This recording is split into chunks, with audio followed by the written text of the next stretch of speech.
Assalamualaikum warahmatullahi wabarakatuh.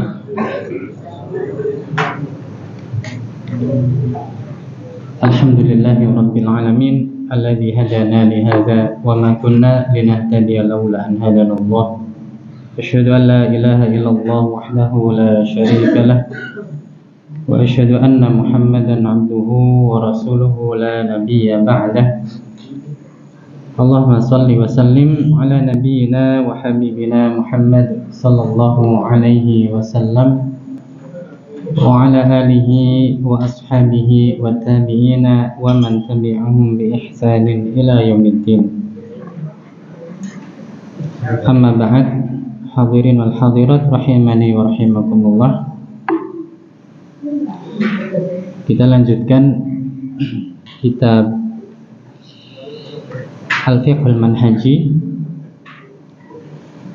ala mazhabi al-Imam Syafi'i rahimahullahu ta'ala. Kemarin sudah sampai pada al-a'yanun najisah atau benda-benda yang najis. Yang pertama kemarin sudah disebutkan al-khamru, ya, atau khamr, wa kullu ma'in muskirin, dan setiap cairan yang memabukkan, fi khamr, dan juga setiap cairan yang memabukkan.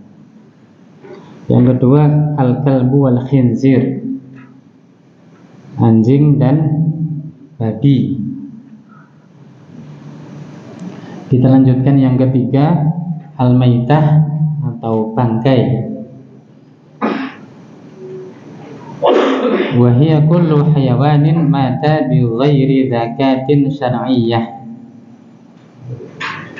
yaitu setiap hewan yang mati tanpa disembelih secara syar'i atau tanpa penyembelihan yang syar'i.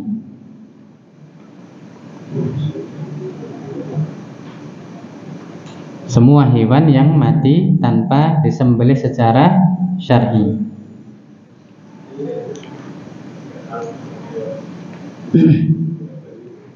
Jadi mungkin yang disembelih juga, tapi penyembelihannya tidak syar'i.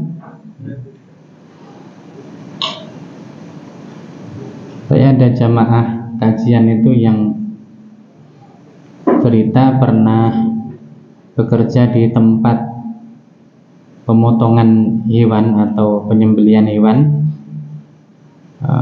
ayam, ya, pemotongan ayam. Yang tempat tersebut memang pesanannya banyak sekali, ribuan, ya. Jadi mungkin puluhan ribu ekor ayam setiap harinya, dan yang bekerja banyak. Dia cerita dipesan sama pemiliknya agar ketika menyembelih itu tidak keluar darahnya. Jadi ya cuma dibeset sedikit aja, digores sedikit saja pakai pisau atau pakai alat, sehingga darahnya itu yang keluar cuma sedikit, karena pemiliknya melarang penyembelihan tersebut jangan sampai mengeluarkan darah. Saya tidak tahu tujuannya apa, intinya dipesan seperti itu. Jadi nanti ayamnya itu matinya karena ditumpuk-tumpuk, karena dilempar sana sini, ya, atau dibrodoli atau diapakan. Intinya matinya itu bukan karena penyembelihan tersebut. Nah, kita kalau beli ayam goreng atau ayam bakar itu kalau utuh mungkin baru ketahuan, tapi kalau nggak utuh kan nggak tahu. Jadi banyak yang belinya utuh itu ketika dilihat penyembelihannya itu tidak syar'i, karena cuma gores sedikit saja, nggak sampai memotong. Yaitu mungkin hikmahnya kita nggak pernah beli utuhan. Beli utuhan yo mahal, akhirnya belinya ya potongan-potongan, cuma paha, cuma apa, ya karena kita nggak tahu. Tapi banyak yang belinya utuh itu baru tahu kalau itu penyembelihannya tidak syar'i. Ada seorang teman yang ya dikasih ya, kalau beli mungkin ya jarang-jarang, ketika dikasih ayam utuh itu dari satu warung terkenal di Boyolali sana, itu setelah dilihat penyembelihan tidak syar'i, akhirnya dijadikan rezekinya kucing, ya, dikasih makan untuk kucing karena memang tidak syar'i. Ya alhamdulillah yang ngasih, yang beli wah lumayan ini.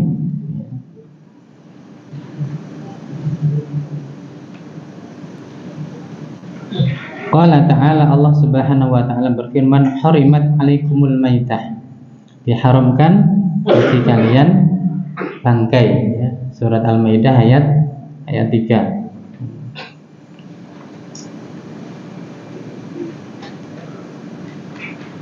Al-Maidah itu hidangan yang Allah turunkan bagi Hawariyun atau pengikutnya Nabi Isa alaihissalam. Setelah mereka disuruh puasa sekitar 30 atau 40 hari, di hari terakhir mereka minta hidangan dari langit, ya. Sebenarnya Nabi Isa sudah menasihati mereka agar tidak meminta seperti itu, tapi mereka tetap dalam tanda kutip ngeyel, hingga akhirnya Nabi Isa alaihissalam berdoa kepada Allah agar Allah menurunkan hidangan dari langit. Akhirnya Allah turunkan hidangan tersebut. Sampai beberapa hari, kemudian setelah lewat beberapa hari, Allah berfirman agar yang memakan hidangan tersebut adalah orang-orang miskin saja, dan juga tidak boleh menyimpannya, tapi mereka melanggarnya sehingga Allah angkat hidangan tersebut ke langit. Ya Allah alam, itu kenapa dinamakan dengan Al-Maidah. Wa tahrimuha innama kana min ajli najasatiha, dan pengharaman terhadap bangkai tersebut adalah karena najisnya. Jadi salah satu sebab kenapa kok bangkai itu diharamkan, ya karena najis, ya. Jadi setiap benda yang najis itu haram, tapi tidak setiap benda yang haram itu najis. Itu kaidahnya. Jadi tidak setiap benda yang haram itu najis, tapi setiap benda yang najis itu pasti haram.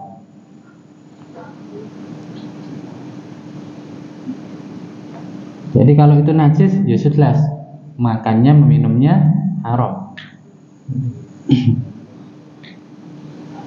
Wa yadkhulu fi hukmil maitah ma dhubiha 'alal ansab, dan masuk pada hukum keharaman bangkai ini adalah hewan yang disembelih untuk berhala. Wa ma dzukira 'alaihi ghairu bismillah, dan yang ketika menyembelih tersebut tidak disebut nama Allah, ya, atau disebut nama selain Allah, maka para ulama menyebutkan syarat kehalalan hewan yang disembelih oleh ahli kitab Yahudi dan Nasrani. Yang pertama adalah penyembelihannya secara syar'i. Jadi memang benar-benar disembelih secara syar'i, dipotong naharnya atau saluran yang wajib untuk dipotong. Yang kedua, kita tidak tahu apakah hewan tersebut disembelih untuk selain Allah. Ya, selama kita tidak tahu, maka halal. Itu syaratnya kehalalan sembelihan ahli kitab. Kalau kita tahu itu disembelih untuk Yesus atau untuk siapa, itu nanti haram juga.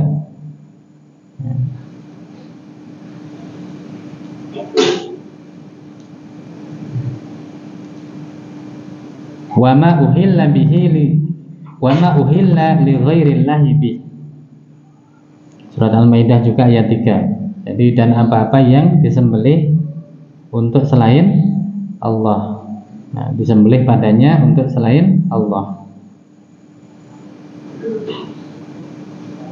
Jadi yang disembelih untuk selain Allah itu bangkai juga. Itu bangkai meskipun penyembelihannya secara syar'i. Itu juga dihukumi sebagaimana hukum bangkai yang dia najis. Maka nanti kalau ada ahli kitab yang menyembelih hewan yang disebut atau diniatkan badannya untuk selain Allah, persembahan untuk selain Allah, maka najis ya. Jadi hewannya tersebut najis.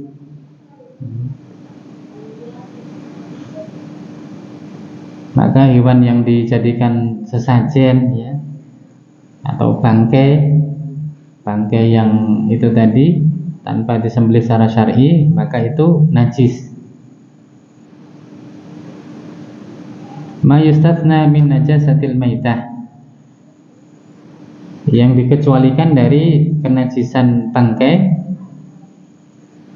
Jadi ada bangkai yang dikecualikan dari kenajisan tersebut.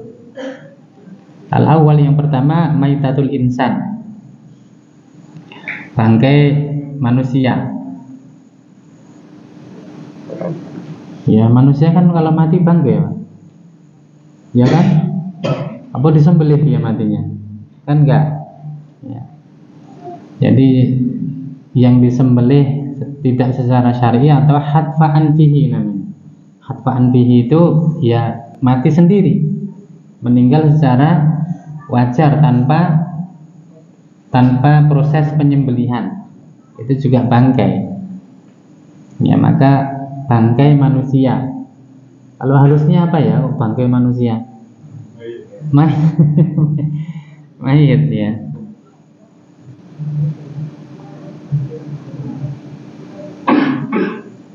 Qala ta'ala, Allah Subhanahu wa ta'ala berfirman, wa laqad karamna bani Adam. Dan sungguh telah kami muliakan Bani Adam atau anak keturunannya Nabi Adam. Surah Al-Isra ayat 70. Wa muqtada takrimihi ayyakuna al-insan tahiran hayyan wa mayyitan. Dan termasuk dari pemuliaan Allah tersebut terhadap anak keturunan Nabi Adam adalah bahwasanya manusia itu suci, hayyan wa mayyitan, baik ketika dia hidup maupun dia sudah mati atau sudah meninggal. Jadi bentuk pemuliaan Allah Subhanahu wa ta'ala terhadap manusia yang dia suci ya, jasadnya ini tidak najis baik ketika dia hidup maupun sudah meninggal. Jadi konsekuensi dari pemuliaan tersebut. Wa qala Rasulullah sallallahu alaihi wasallam, dan sabda Rasulullah sallallahu alaihi wasallam, subhanallah innal muslima la yanjusu. Ya, subhanallah ya, sesungguhnya seorang muslim itu tidak najis. Karena ketika Rasulullah SAW ketemu sama Abu Hurairah, itu Abu Hurairah melipir, ya, menyingkir secara diam-diam. Kalau bahasa Jawanya apa? Melipet ya, melipet. Maka Rasulullah yang mengetahui tindak tanduknya Abu Hurairah, atau di besoknya ketemu sama Abu Hurairah, maka Rasulullah tanya. Kemudian Abu Hurairah dia sedang junub, maka dia melipir itu tadi. Dia enggak sungkan ketemu sama Rasulullah Shallallahu Alaihi Wasallam, yaitu bagaimana para sahabat itu memuliakan Rasulullah sampai ketika mereka belum tahu hukumnya, mereka dalam keadaan junub pun mereka sungkan untuk ketemu sama Rasulullah. Maka Rasulullah heran, maka Rasulullah mengatakan subhanallah.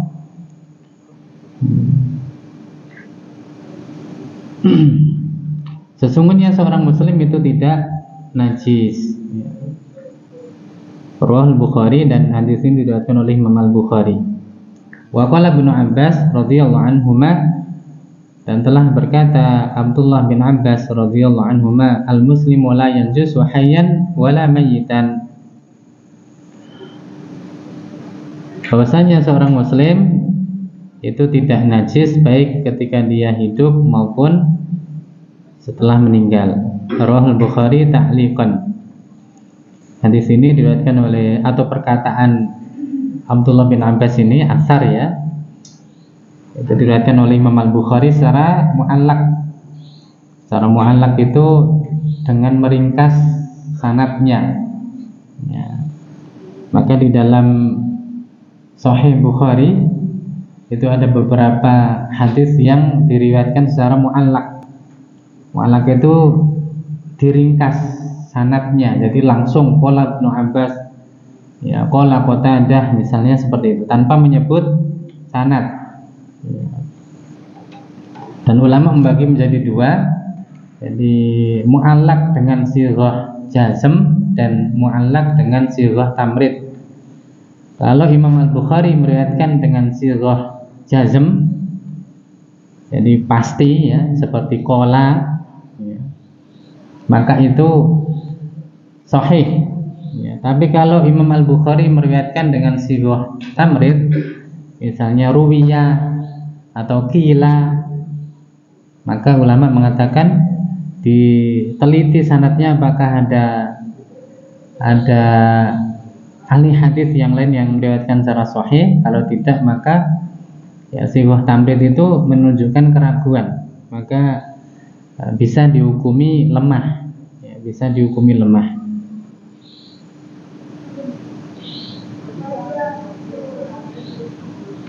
Wasani wasalis, yang kedua dan yang ketiga, as-samaku wal jarad, ikan dan belalang, bangkai ikan dan belalang.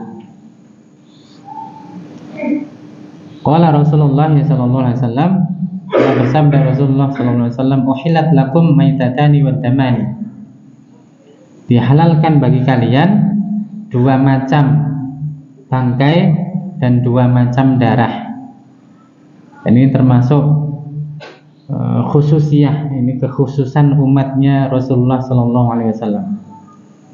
Jadi umat selain umatnya Rasulullah, dua benda ini atau dua jenis barang ini tidak halal. Tapi khusus bagi umatnya Rasulullah dihalalkan dua jenis bangkai dan dua jenis darah. Fa'ammal maitatani fal hud wal jarad.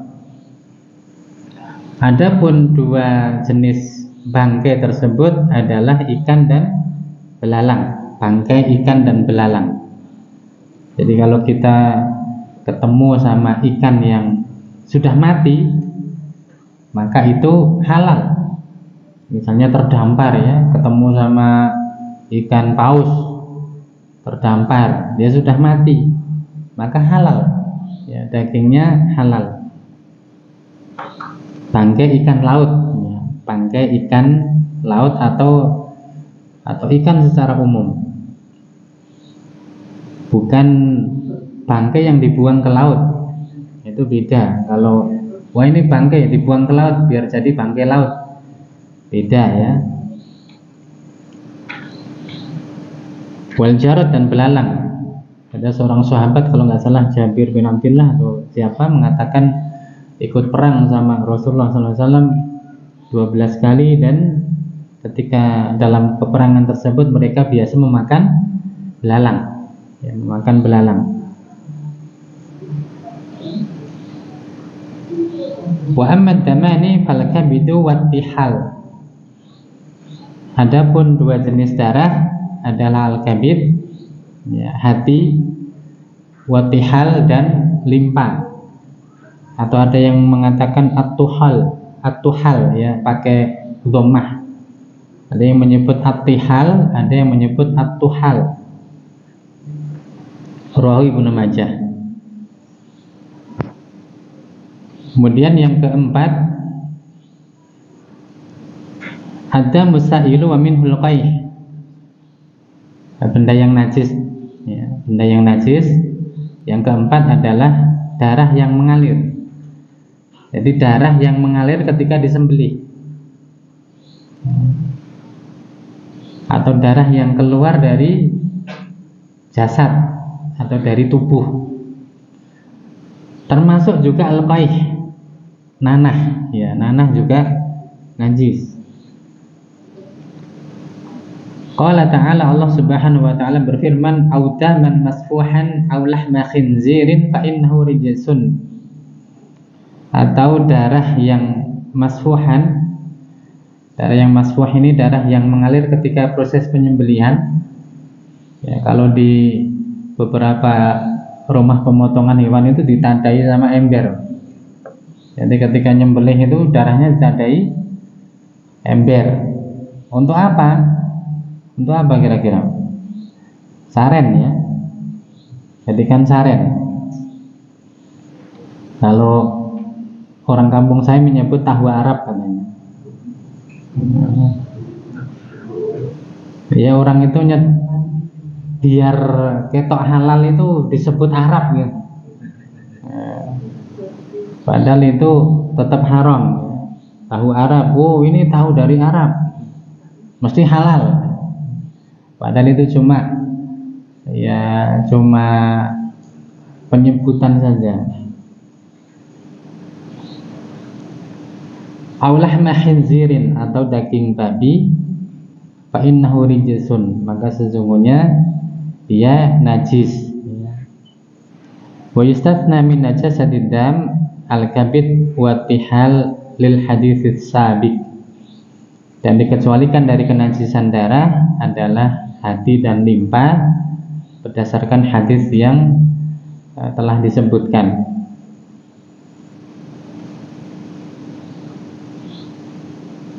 Sebagian ulama yang mengatakan darah tidak najis mengatakan bahwa fa innahu rijsun itu kembali kepada yang terdekat, yaitu lahma khinzir.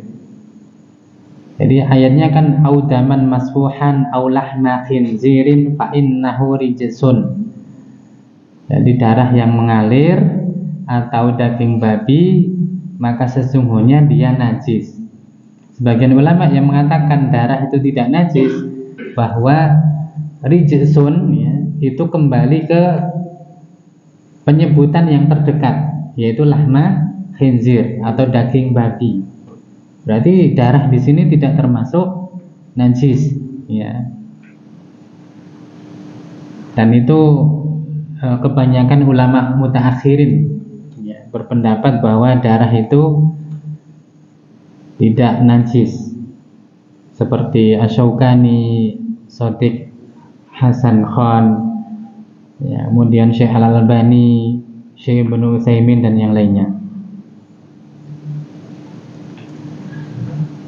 Ya, meskipun kemarin saya sampaikan bahwa dalil-dalil yang disebutkan oleh ulama yang berpendapat darah itu tidak najis, itu secara zahir lebih kuat ya, secara zahir lebih kuat.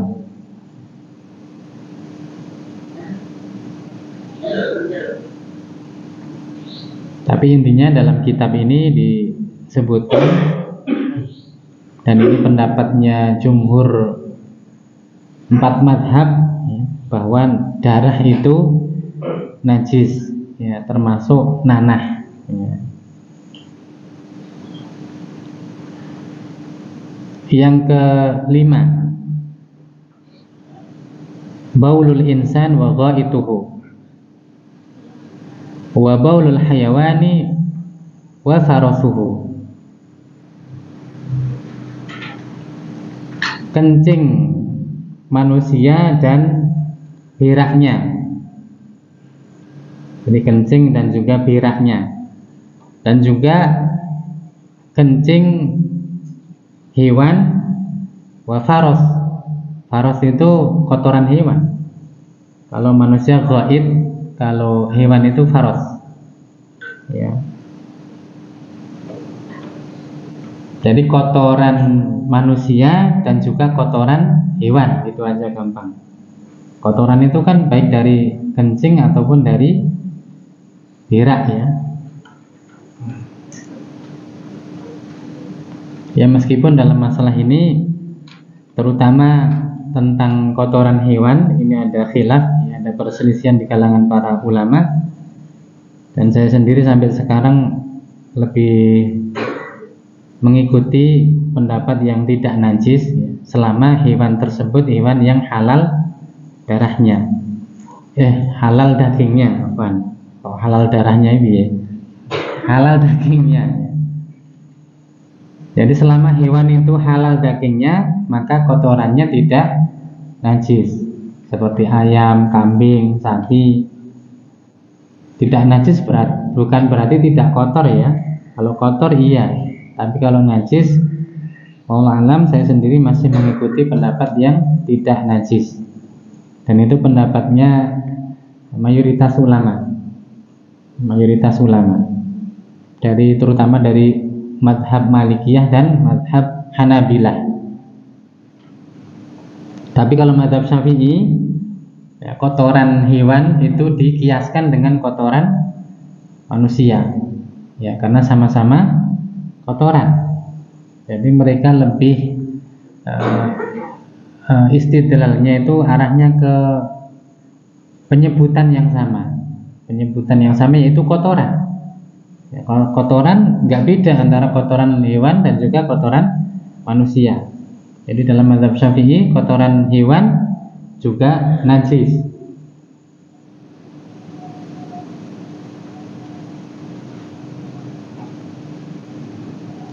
Rawal Bukhari wa Muslim, Imam Al-Bukhari dan juga Imam Muslim meriwayatkan anna Arabiyan bala fil masjid. Ya, maka dalilnya di sini dalil kencing manusia. Kok beraknya masuk? Nah, ini namanya qiyas aulawi. Kalau kencing saja najis, berarti berak lebih najis gitu loh.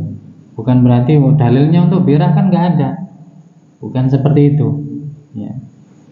Jadi penyebutan yang lebih rendah untuk mencakup yang lebih berat atau yang di atasnya. Kalau kencingnya najis, maka berarti beraknya lebih najis gitu. Jadi dalilnya adalah anna Arabiyan bala fil masjid. Ada seorang Arab Badui, ya, Arab pedalaman, itu yang kencing di masjid. Nah, para ulama mengatakan karena itu kebiasaan mereka. Jadi mereka di situ ada orang gitu ya, itu mereka ya kencing ya di situ. Ya, karena memang itu karakter ya, atau kebiasaan mereka. Jadi mungkin kita mikir, masa ada orang ngumpul-ngumpul duduk-duduk di situ dia kencing di situ. Ya karena memang mereka biasa seperti itu. Jadi dia kencing di masjid. Faqala Rasulullah SAW, maka Rasulullah SAW bersabda, subuh 'alaiha dhanuban min mahin au dalwan.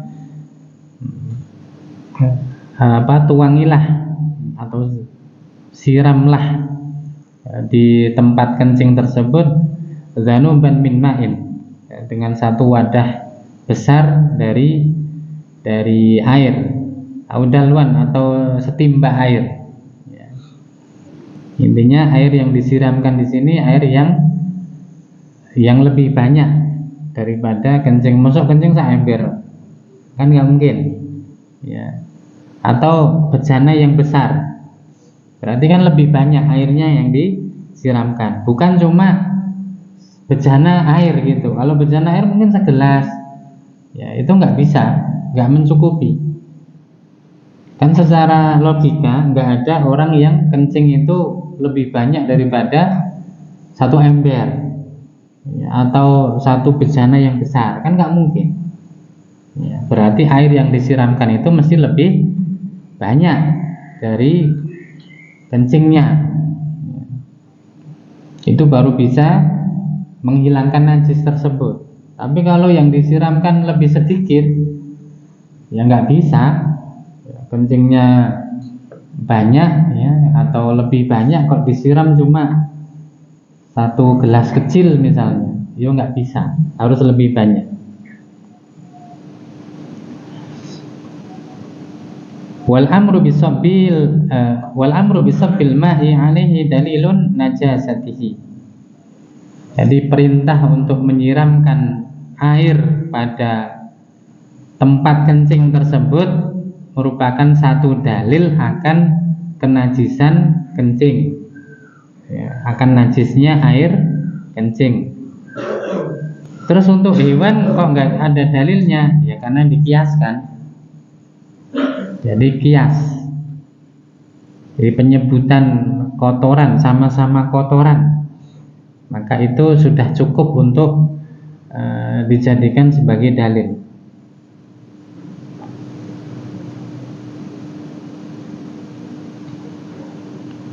Tapi sekali lagi ini ada khilafiyah. Kalau saya sendiri lebih mengikuti pendapat yang kotoran hewan atau kencingnya, selama hewan tersebut halal dagingnya, maka tidak najis. Jadi yang dipandang itu hewan tersebut halal nggak dagingnya. Kalau halal maka tidak najis. Ini yang melihara burung enak, lebih enak pakai pendapat ini. Yang jenengan melihara burung pakai pendapatnya Syafi'iyah mungkin repot, ya, atau jual beli pupuk kotoran hewan, otomatis kan kalau itu najis nggak boleh diperjualbelikan, ya, tidak boleh memperjualbelikan benda yang najis, ya wes ganti pendapat dulu, ya. Karena memang kita tidak diwajibkan untuk mengikuti satu mazhab secara mutlak. Jadi pokoknya nggak boleh keluar sama sekali dari mazhab ini, ya. Enggak.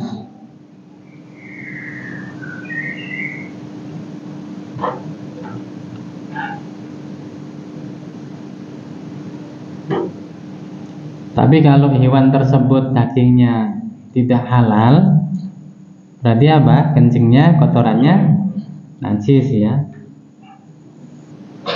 Kok ada ulama yang berpendapat bahwa kotoran kucing tidak najis? Ya ada. Kotorannya kucing tidak najis, ada. Tapi itu sedikit dari ulama, ya. Intinya patokannya adalah apakah hewan tersebut dagingnya halal. Kalau halal kotorannya tidak najis, kalau haram kotorannya najis.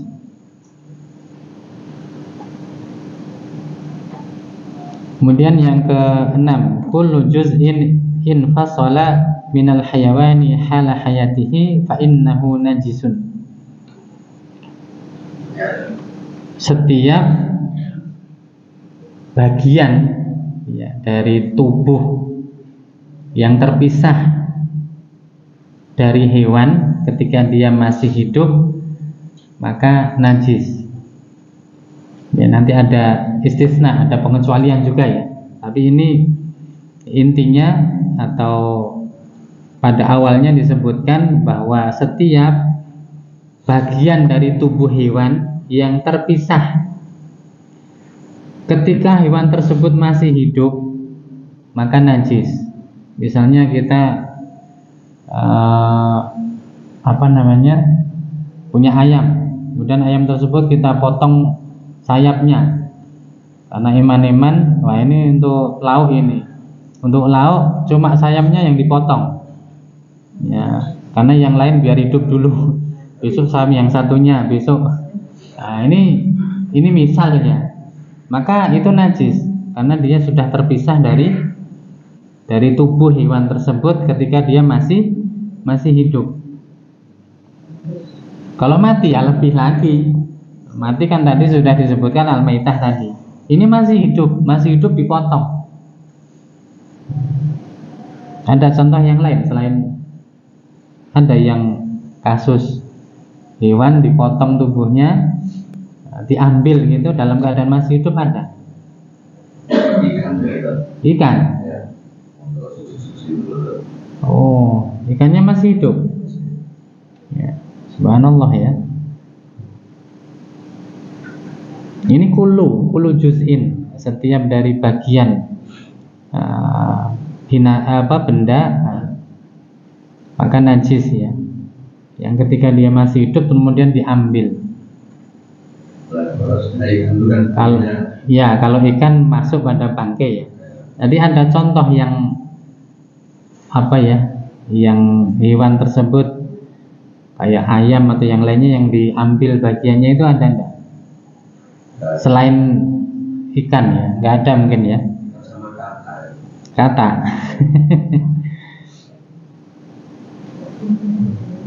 Kalau kata 4 mazhab mengatakan haram ya kata. Ada ulama yang mengatakan halal. Siapa? Terkenal beliau mengatakan bahwa kata itu halal dan mengkritik 4 mazhab. Imam Asy-Syaukani ya, Imam Asy-Syaukani. Beliau berpendapat bahwa kata itu halal. Ya. Karena 4 mazhab mengatakan la taqtulha, jangan kalian bunuh kata. Kalau membunuhnya enggak boleh, padahal kalau mau makan kata itu harus dibunuh dulu, berarti memakannya juga haram. Ya. Jadi berarti hewan tersebut juga haram untuk dimakan. Karena kalau mau makan harus dibunuh, padahal Rasulullah melarang untuk membunuh kata. Tapi kalau Imam Asy-Syaukani mengatakan, bagaimana kalau orang lain yang bunuh, saya yang makan? Ya. Kan yang dilarang yang bunuh, terus saya yang makan gimana? Itu pendalilan beliau seperti itu. Terus dulu mungkin ada Hasan ya, kalau nggak salah itu mengatakan beliau juga kata itu halal. Dia mengikuti Imam Asy-Syaukani. Wallah alam, cari makan yang lain banyak kok. Ya, ngopo harus kata ya. Itu lebih ihtiyat, lebih berhati-hati. Dan itu al-khuruj minal khilaf, itu keluar dari perselisihan. Kalau diperselisihkan dan yang mengharamkan itu banyak, mungkin sampai 4 mazhab, ya jelas lebih baik untuk menghindarinya. Makan yang lain masih banyak kok. Bahkan lebih enak mungkin. Saya juga belum pernah makan daging kata, juga belum pernah. Yang sudah pernah, enak enggak ya? Oh enak. Ya, intinya sebaiknya dihindari saja. Qala Rasulullah sallallahu alaihi wasallam, Rasulullah sallallahu alaihi wasallam bersabda, "Ma quti'a min bahimatin fa huwa maitah." Apa-apa yang dipotong dari bahimah itu ternak ya, hewan ternak, fa huwa maitah, maka itu bangkai. Rawahul Hakim wa shahahahu. Hadis ini diriwayatkan oleh Imam Al-Hakim dan beliau mensahihkannya.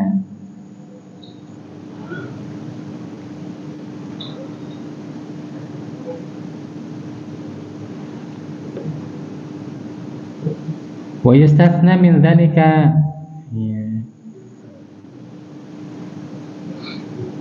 sya'ru warishul hayawan al-ma'kul al-lahmi fa innahu tahirun.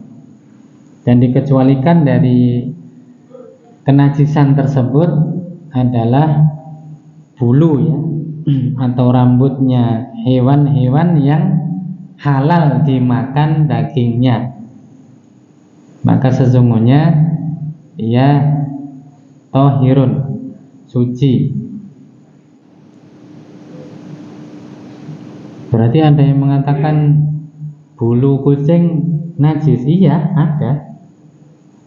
Ada ulama yang berpendapat bahwa bulu kucing itu najis. Nanti kalau saya sendiri senang kucing juga ya. Nanti kalau pas sholat ya, pakaian kita kena bulu-bulunya, itu berarti pakaian kita ada najisnya. Itu. Jadi ada berarti ada yang mengatakan tidak, ya ada.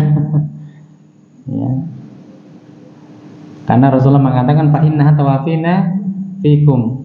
Jadi sebenarnya kucing itu hewan yang biasa berkeliling di sekitar kalian. Nah, ini termasuk salah satu takhfif atau keringanan bagi umat. Apa hewan-hewan yang biasa berada di sekitar kita, seperti kucing ya, yang biasa muter-muter di sekitar kita atau mengelilingi kita, itu tubuhnya atau bahkan air liurnya itu tidak najis ya. Kalau kotorannya jelas ya, kalau kotorannya jelas, tapi tubuh ataupun air liurnya pun tidak najis. Maka Rasulullah SAW, ada seorang sahabat yang datang seekor kucing, kemudian dia mau wudhu. Ini dia sudah mengambil air di bejana untuk wudhu. Ada kucing datang, lalu dia miringkan bejana tersebut untuk dikasihkan minum ke kucing. Lalu kucing tersebut minum dari bejana tersebut, lalu dia pakai untuk wudhu. Sahabat tersebut memakainya untuk wudhu. Jadi liurnya tidak najis.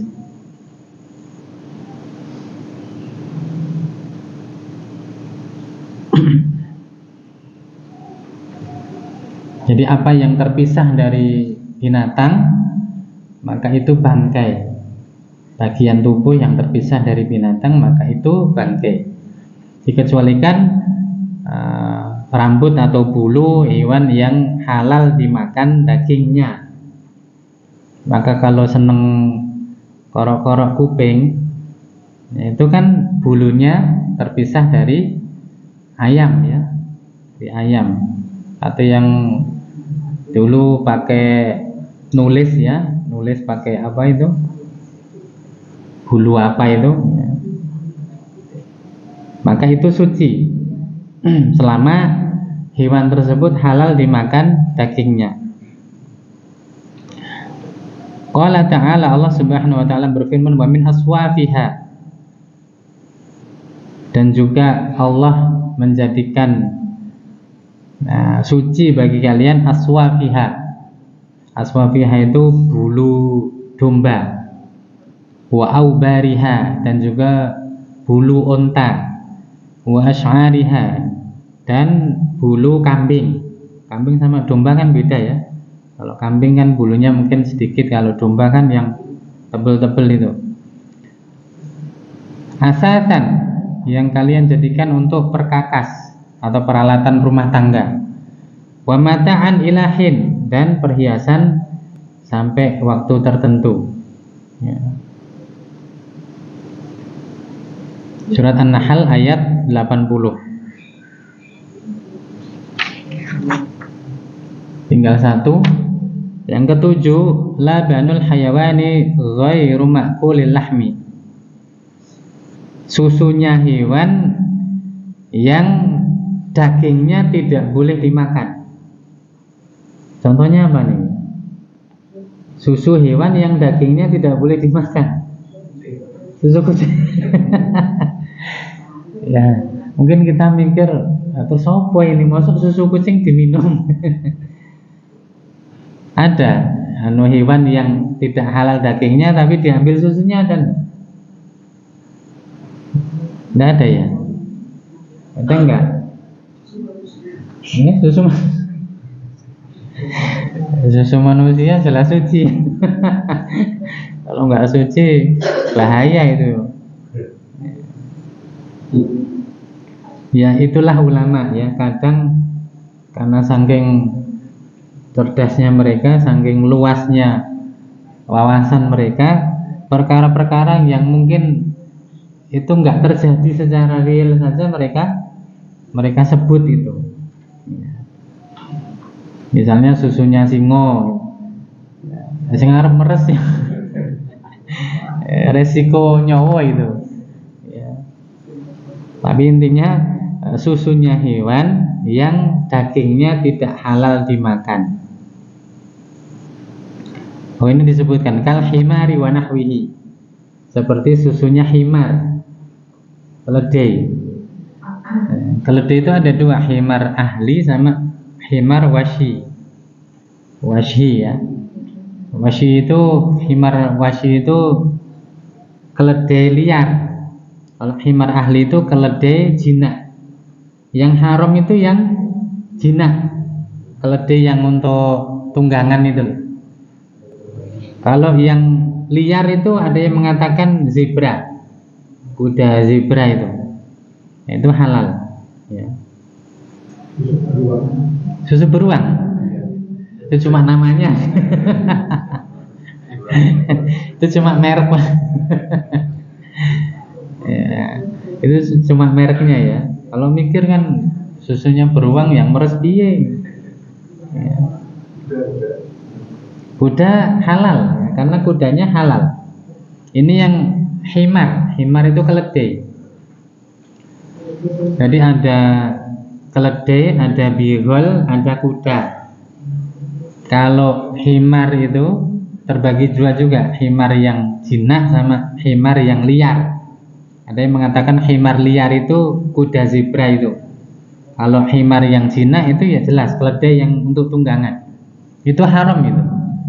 Itu haram. Ya, keledai itu haram. Maka susunya juga najis ya, dan juga haram. Terus ada bigol. Bigol itu persilangan antara keledai dan kuda. Ya, kalau bigol halal ya. Kemudian ada juga kuda. Jadi ada tiga, ada himar, ada bigol, ada kuda. Li'anna labanahu kalahmihi, karena susunya itu hukumnya seperti dagingnya. Walahmuhu najisun, maka keadaan dagingnya najis. Jadi susunya dihukumi seperti dagingnya. Kalau dagingnya najis, maka berarti susunya juga najis. Nanti nek jenengan kecipratan susune himar harus dicuci bajunya karena itu najis. Nah kecipratannya kapan? Ya nggak mungkin ya. Nggak mungkin. Kedelai. Susu kedelai. Itu beda ya. Keledai sama kedelai. Itu ada 7 benda yang najis. Wallahu a'lam. Sudah terbit ini. Terbitnya jam berapa?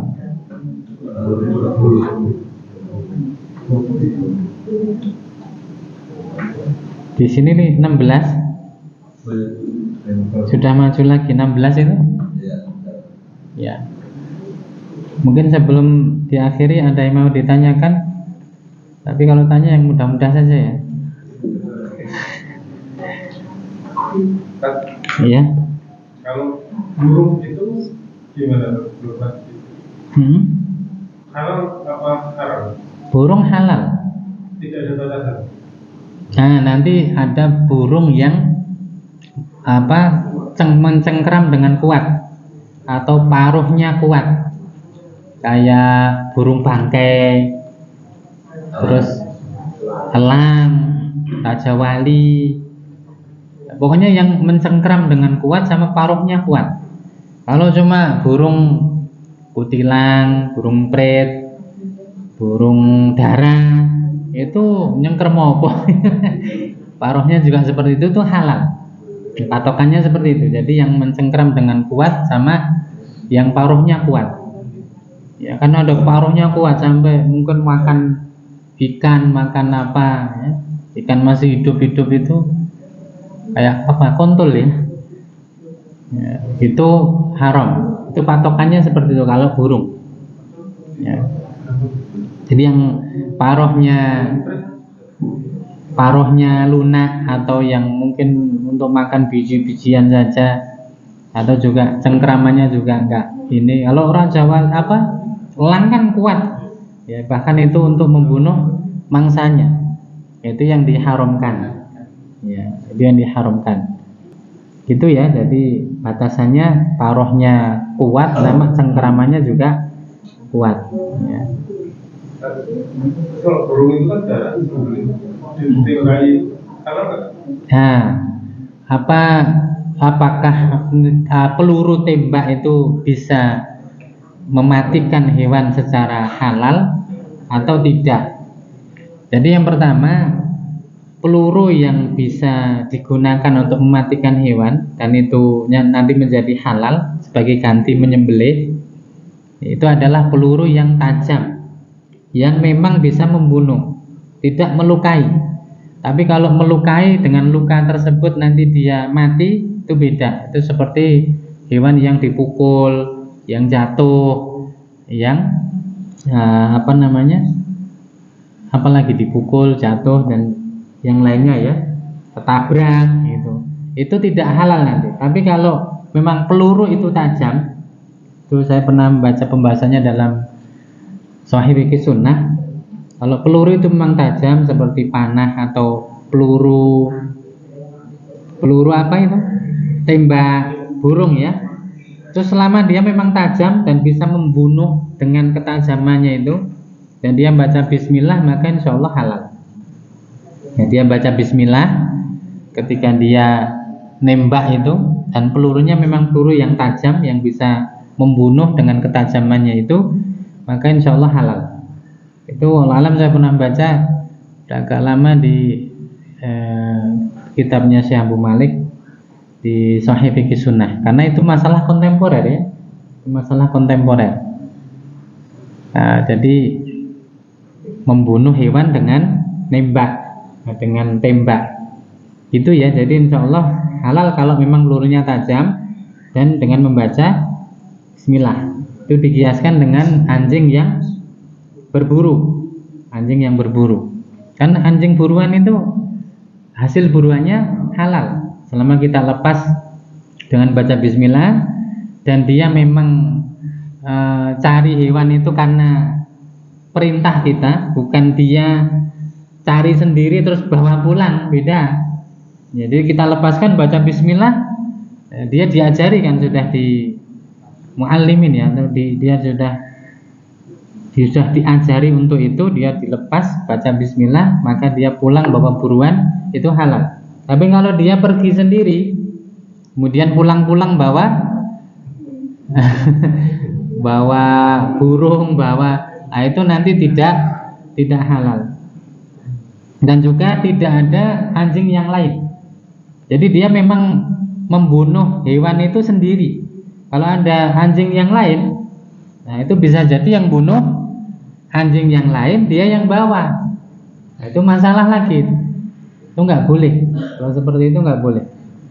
Jadi memang ada beberapa kriteria yang anjing buruan itu nanti hasil buruannya halal. Gitu. Jadi memang nggak harus disembelih. Jadi ditembak kalau memang pelurunya tajam dan mematikan, baca bismillah, halal insya Allah. Ya.